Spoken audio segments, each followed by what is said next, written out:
Isang dahon. Oo. Yun po kasi ang karaniwan kasi pagka po nasaktan po doon sa ating pagkakaulan. Tapos siyempre dire-diretso siya. Kaya ang tendency talaga magkakaroon po siyang gaya ng paninilaw. Pero Hindi naman ako siya mamatay. hindi po mamatay yan. Babawi siya. Kung ba itong sakon siya ay naroon siyang balatsiko. Ngayon, ang gagawin natin dito, lalagyan po natin siya ngayon ng ating abono. Yun yung ating bagong abono, yung organic. Meron na tayong na-experience dito. Mas kung pa yan, yung mamamatay na kalamansi, bumula sa uli siya, bumawi. Halimbawa gaya nun, no? Ayaw, gaya. Po, tingnan na natin. Isang dahon. Oo. Yun po kasi ang karaniwan kasi pagka po nasaktan po doon sa ating pagkakaulan. Tapos siyempre dire-diretso siya. Kaya ang tendency talaga magkakaroon po siyang gaya ng paninilaw. Pero Hindi naman ako siya mamatay. hindi po mamatay yan. Babawi siya. Kung ba itong sakon siya ay naroon siyang balatsiko. Ngayon, ang gagawin natin dito, lalagyan po natin siya ngayon ng ating abono. Yun yung ating bagong abono, yung organic. Meron na tayong na-experience dito. Mas kung pa yan, yung mamamatay na kalamansi, bumula sa uli siya, bumawi. Halimbawa gaya nun, no? Ayaw, gaya. Po, tingnan na natin. Dito tayo makakatribya doon sa isa natin pong subscriber na kung saan po yung nagpatanim po ng kalamansi. Ayan, ito yung ating kumbaga challenge din uli.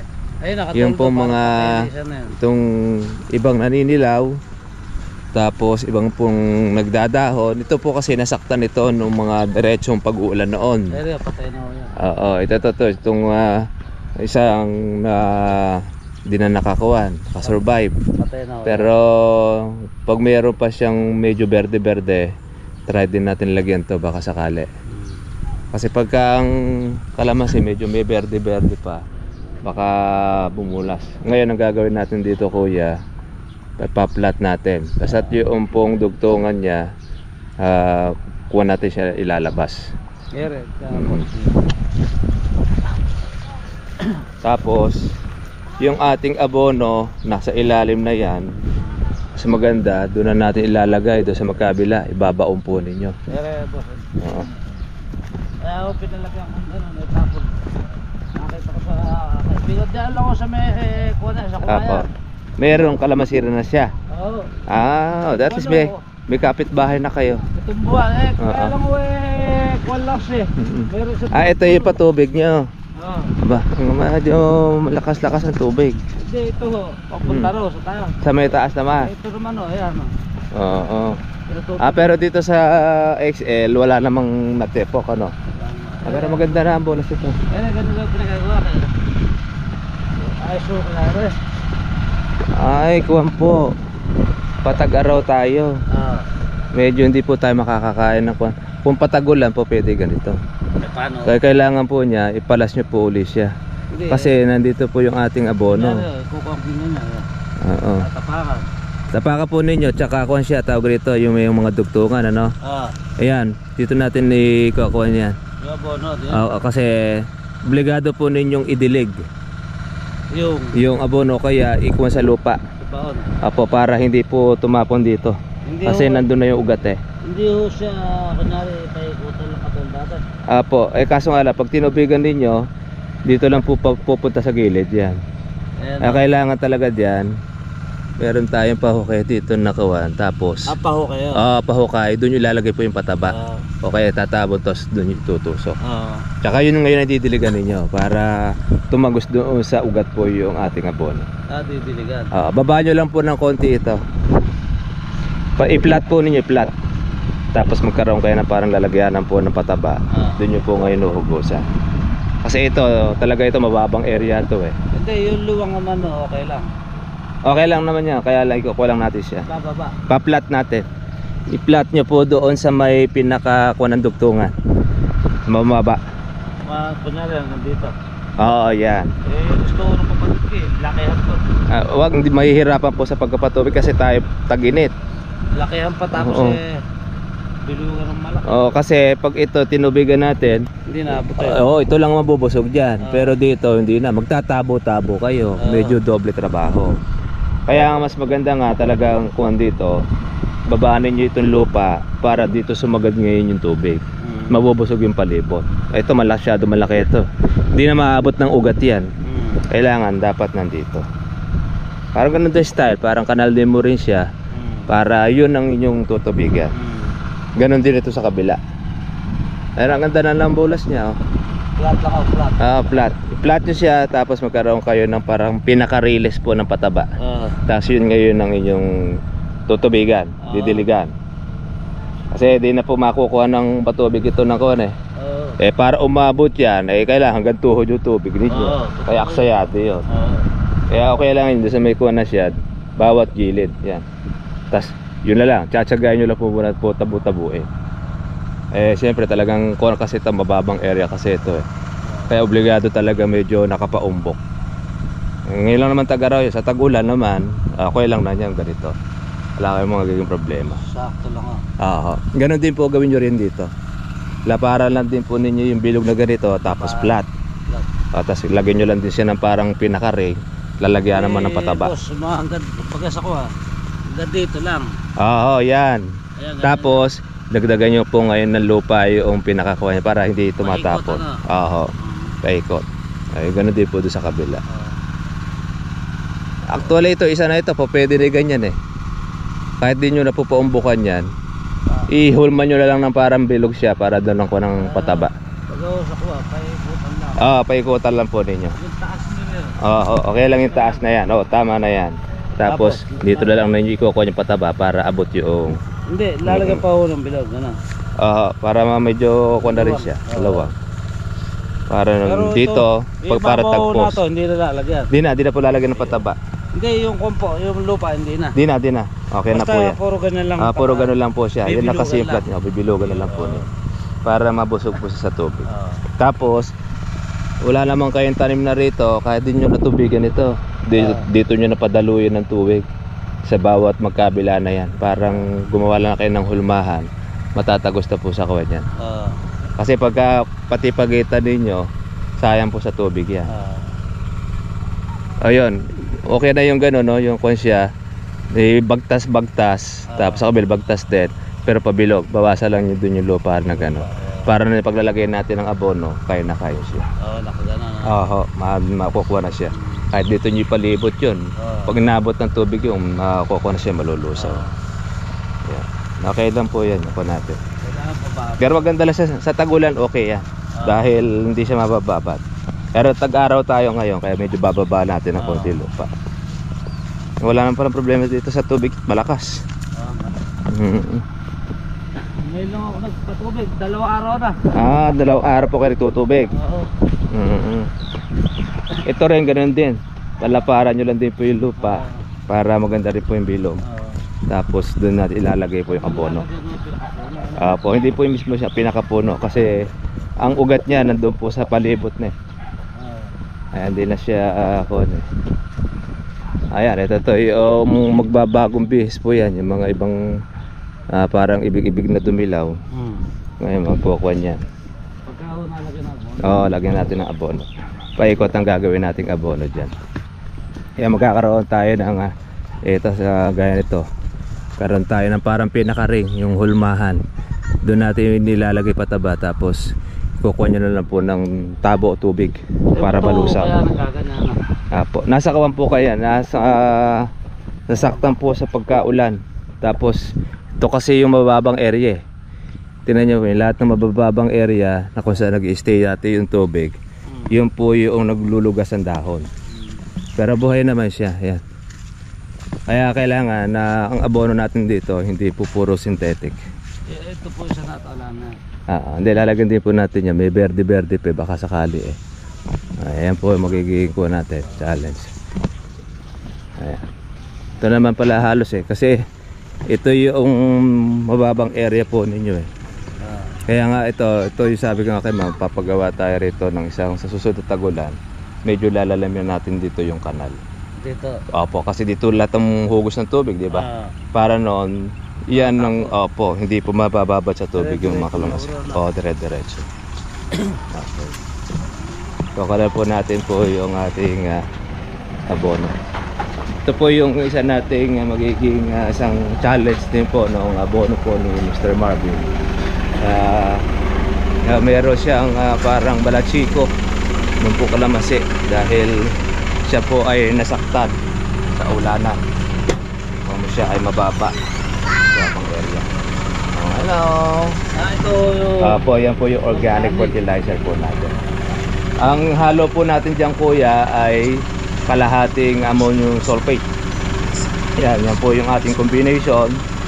Opo. Kalahati o mahalo po. Opo, haloin nyo. Papalahin, ilagay nyo, ilatag nyo rito, tapos palahin nyo siya para maganda ang pagpalisyon. Tapos yung may bababad natin. Ngayon, Papaikit po yan. opo, dito. Ang ratio po natin dito sa ating bata, isa't kalahati. O kaya mga isang dakot.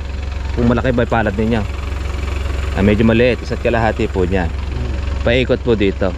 Kaya gagawa po kayo rito ng mga hulmahan, patagin nyo po yung pinakaibabaw para hindi po tumapon yung abono. Oo. Tapos karoon kayo ng parang pinaka-ring. Yun ngayon po ang inyo pong didiligan. Yun o lalagyan. Oo, lalagyan para bumaba po yung abono doon po sa lupa. Tapos Kasi dito malayo na po kasi rito eh. Pag lumaki na yung kalamansi, pwede na niyang makain yan. Dahil nandyan na yung ugat. Kaya lang dito pa yung kuwan niya na sa baba eh. Para bumaba siya. The same din, ganun. Doon naman po sa batang sa may XL, 2 kutsara. Bagay, ilang buwan na ba yan? 4 na, di ba?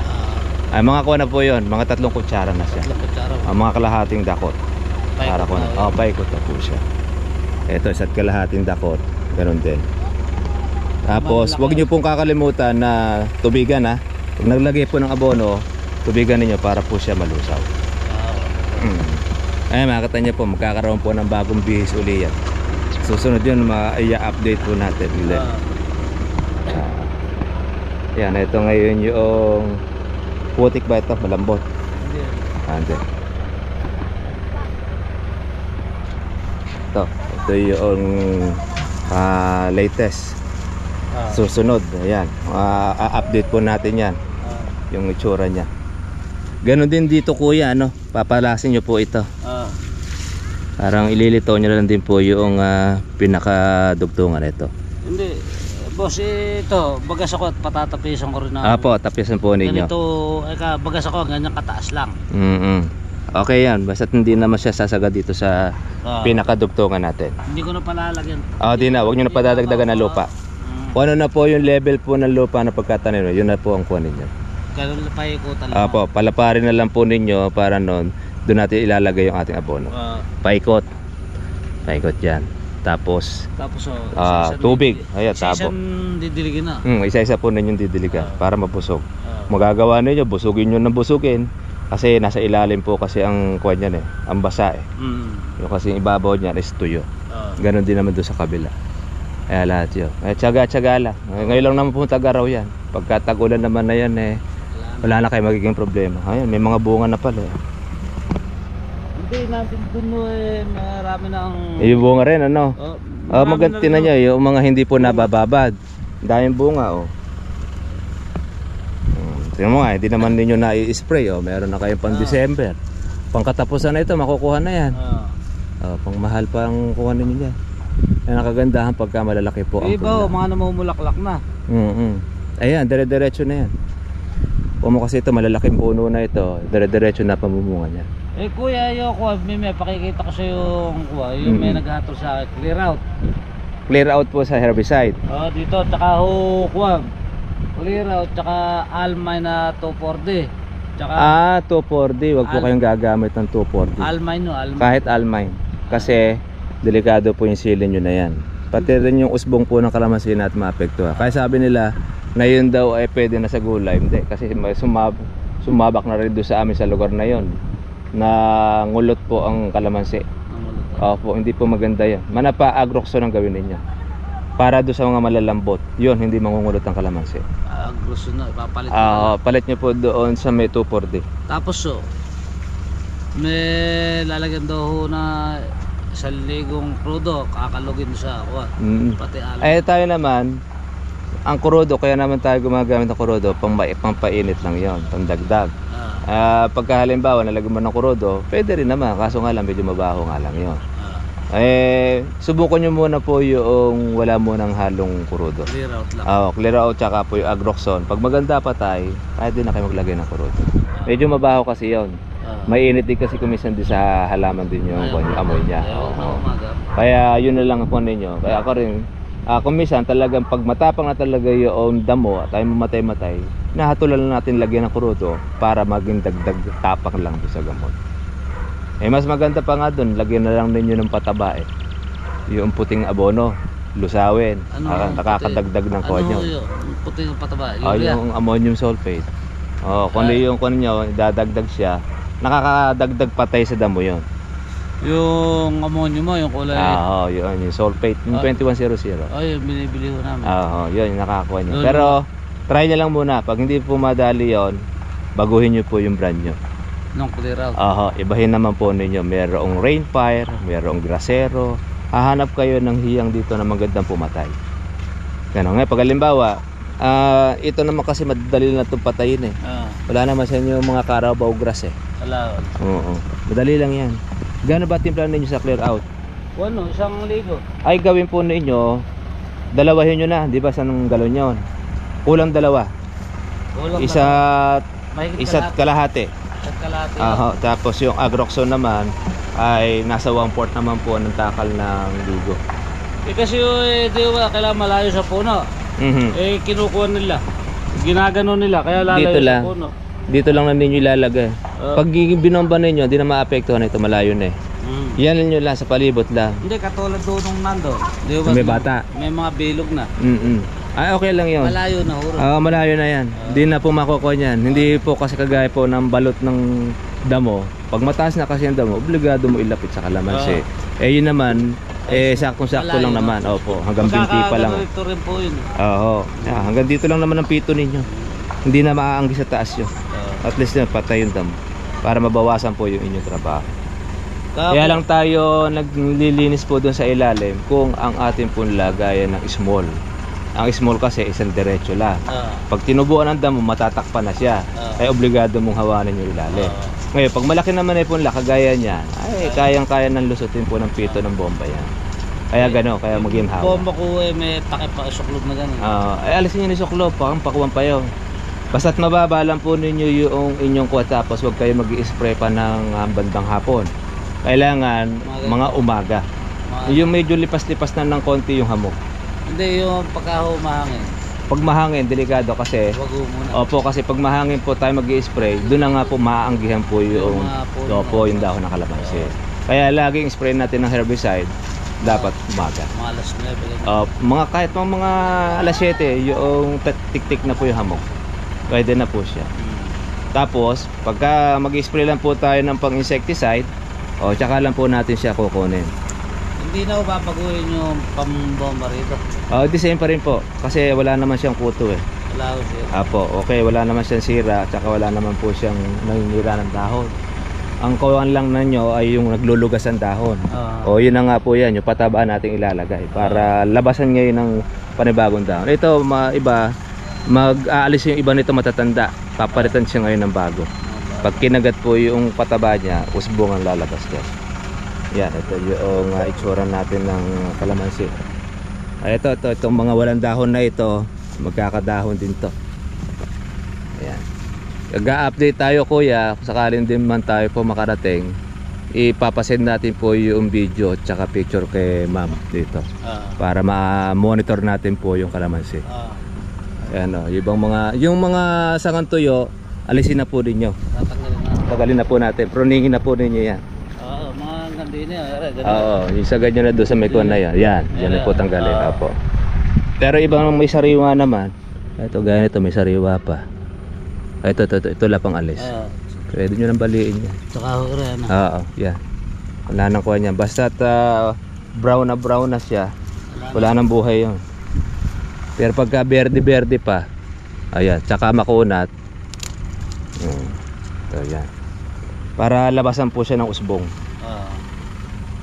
At least noon, dire-diretso. Ganun yan, yung lahat po ng mga sangang tuyo, alisin po ninyo, alisin. Para paglagay natin ng pataba, to recover naman na yan. Ngayon ay patag-araw na tayo, kaya medyo magre-relax na ngayon ang kalamansi na ito. Yung mga nasakta po sa tubig na yan, magre-relax siya ngayon yan. Magkukuha niya, magbabagong Sabi bihis. ko nga ako sa kapatid ko, kailangan ako isang katulong. Oho. Mahirap. Kayo lang po ba mag-isa? Oo. Dapat dalawa kayo. Oo. Kasi medyo malaki-laki po itong hawak nyo na yan. Sa Bigo. pagdadamo. Pag-scatter nga lang ako. Oo. Pero mas ginhawa dyan, herbicide din. Kasi sa grass cutter talagang kulang isang linggo nyo dyan. Pagkatikuro. Oy, mahaba naman uli. Katulad. Sinend nga po sa akin ni mami yung video. Ay, ba't kaya ako mag-grass cutter? Mas maganda ka ako herbicide. Kasi makakaminos pa ka ako kayo ng gasolina. Tapos, ginhawa kasi sa dalawang araw, tapos nyo itong herbicide. Nakagandahan na pagka-herbicide. Tapos makakaminos pa kayo. Matagal tumubo ang damo. Ibig sabihin. Oo, talaga. Oo. Hindi kagaya sa grass cutter. Isang linggo yan, mahaba na uli yung una. Pagka ako kunyari, nagsimula ako ito. Pagdating sa Pagka dulo, dating ko sa dulo. mahaba na naman uli. Ganyan na naman uli ang laman. Kaya hindi na kayo maaalis sa grass cutter. Kaya yun ang sinasuggest natin. Kaya lang tayo nag-grass cutter pagka po nag-uulan na. Sa nag-uulan kasi, di tayo makakapag-spray ng herbicide. Ayun, para makontrol mo lang yung damo, gina-grass cutter natin. Pero pagka halimbawa ganito tag-araw, ay patay na patay yung damo na yan. Napakadali mag-alaga ng kalamansi pagka tag-araw. Ang kaya lang medyo mahihirapan lang tayo kumisa sa patubig lang. Dito na wala naman kayong problema sa patubig, malakas naman. Malakas po yan. Dalawa couples po yan Ayun. Couples. Couples po yung tubo. Tubo. Ay, oo. Kaya nagtulong. Kaya Malakas ang tubig. Ayun. Kaya katulad doon kagabi na Abi sabihin dito pala sa Bulacan, uso na ngayon ng couples. Katulad doon kagabi, alas 2 ko nang pinatay. Oo. Ayun. Tatapos nyo na pala itong kuno ito. Tubig. Sakto yan. Ang ganda na po rito. Hirap lang. Oo. Yun lang mga nababad sa tubig ang medyo nagkuhan tayo Ay, gaganda po yan. Sige. Ay, opo. Makaroon po natin maganda na po yung sili ninyo. Sabi nga nila huwag ka problema yung mga talong at saka mga sili. Lagyan, pag sumobra kayong abono, lagyan nyo rin po yung mga talong na yan. Ganon din ang gawin ninyo. Basta ikuhanin nyo doon sa yung parang pinaka-ring, doon ilalagay siya. Tsaka nga siya didiligan. Bawa ngayon ito, basa siya. Pwede nyo na po siyang lagyan. Para noon, sabay na sabay siya doon sa tubig. Ganun. Pwede nyo naman gawin, ibaon yung abono. Tapos, basahin nyo siya ng basahin. Hindi natatapon yun, nandun na sa sakuan. Nandun na siya, kumbaga sakuan ay nakatanim na sa ilalim.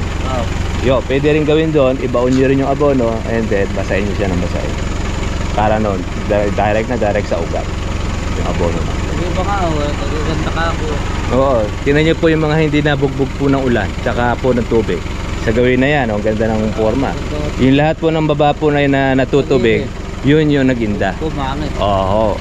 Kaya sa susunod po natin na tagulan, yun ang palalaliman natin kay ma'am po ng tuwan na parang pinakakanal. Kung halimbawa, yung kapitbahay naman yun, hindi naman ginagamit. Pag maraming tubig doon, ipatapon sa kabila. At tumatagos din. Kailangan yung pilapil doon, harangan ninyo. Para hindi lumilipat sa inyo tubig. Argabyado kayo dyan.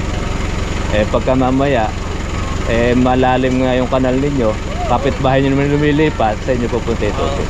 Pero pagkasarado yung inyong pinakakanal doon sa kuha na yan, hindi nang lilipat yan. Yun ang nakadabit natin yun.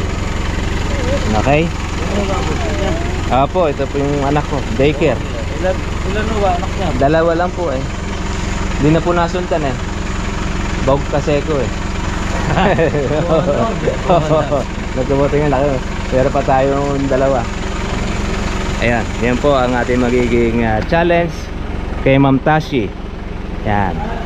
Yun po ang magiging kuwan po ngayon ng abono po ni Sir Marvin. Doon po sa ating po mga katribya, noorin nyo lang po yung ating pong vlog. Nilalagyan naman po natin po yung number po ni Sir Marvin doon. Direct na po ninyo kontakin po si Sir Marvin pagdating po doon sa abono. Kasi akala ng iba, kung hindi natin sinasabi po yung number ni Mr. Marvin. Actually, nakapaskil po yun sa ating YouTube, number po ni Mr. Marvin. Na pag hindi nasagot na yung tanong babayaran ako muna bago sagutin. Masama naman po yung isip ng ganon. Sabagay, yun lang po yung mga walang magawa. Yung po mga basar natin, hindi po talaga nawawala.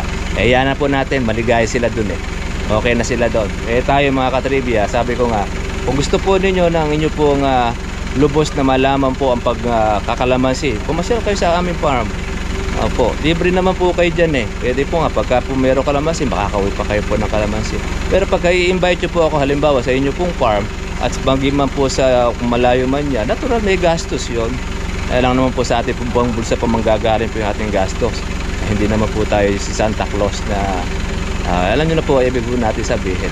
Kaya yun po ang sinasabi natin sa ating mga katribya, na pagka hindi na nasagot po yung tanong, hihintay na kagad ng bayad. Masama po pag-iisip po nun. Hindi po tayo ganon. Simulat sa poll na tayo pinag-vlog, lahat po nung ating pong mga tanong po ninyo na ating pong nasasagot po doon sa ating pong mga messenger, pati na rin po dyan po sa ating YouTube.